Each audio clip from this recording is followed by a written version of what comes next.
All right, it's me again. We're gonna go through how to use the CSTR here.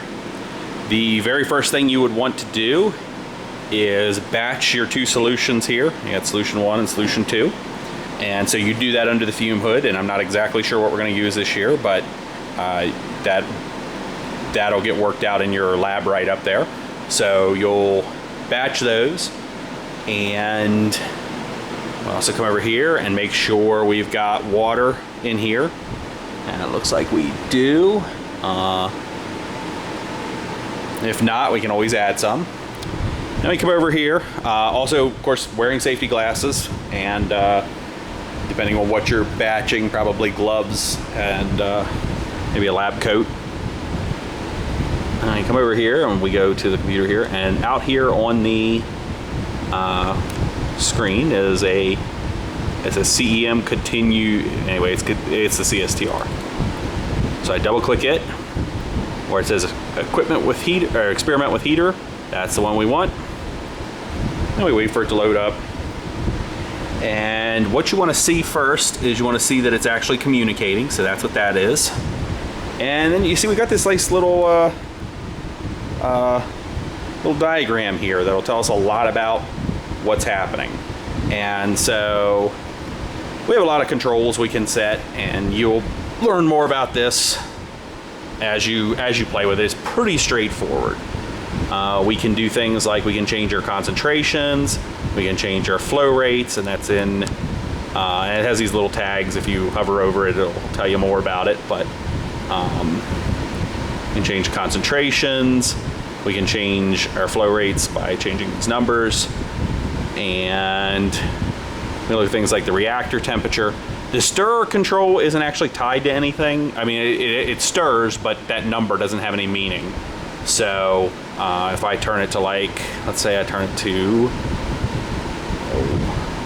hard to see the mouse through the camera screen here, but say I make it 10 M10, and I have to hit enter before it does anything. Oh, I also have to hit go for it to do anything. I turn power on and hit go. And you'll see even at 10, it's not moving at all. So I pretty much have to bring it up, and I'll go to like 25. And now you'll see it starting to spin.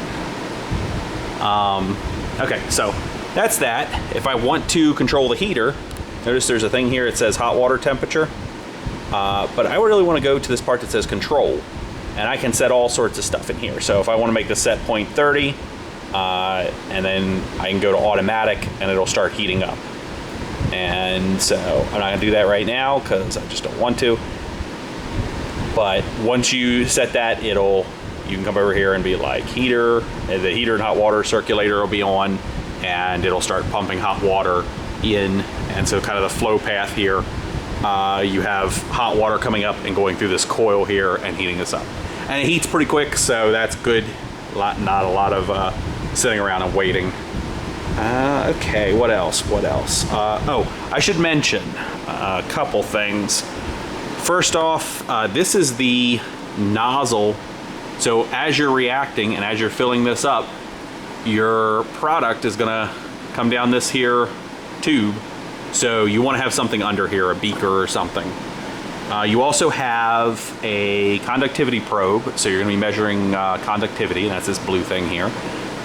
And when you go to drain it, there's a drain right here. So when you're done an experiment, you want to open this and drain it into, I wouldn't drain it into this tank, it's just kind of a nuisance. I would put another, you may have to hold a beaker under there. So that's basically the CSTR. I will go over here and say when you're done, you hit the stop, and that'll stop the data collection, and do things like turn down your stir control and your pump flow rates, and if you're running the heater, turn that off. And over here, while it's running, you can look at the graph, and it'll show you a nice little graph of conductivity. And then I think that's most everything.